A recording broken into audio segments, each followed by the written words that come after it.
And essentially, there was a lot of interest in the physics underlying the phenomenon of what is called giant magnetoresistance. And there were many predictions about the nature of the material systems that could display giant magnetoresistance.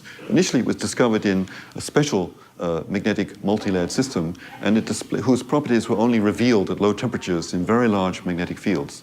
And it turns out that the predictions, the theoretical predictions, turned out not to be useful in terms of trying to find new materials. So the approach that I took was to explore a very wide range of materials, testing different theoretical predictions, and it turns out that most of these predictions were not validated. But I discovered some very, very interesting correlations between the magnitude of magnetoresistance and the nature of the magnetic and non-magnetic layers in the system.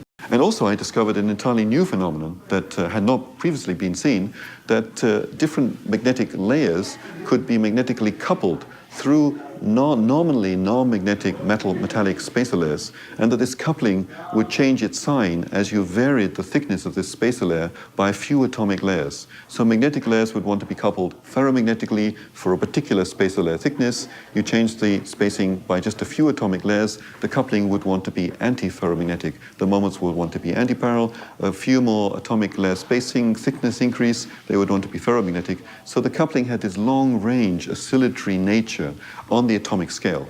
And this enabled us to engineer and spin engineer, if you like, new materials with useful properties for device applications.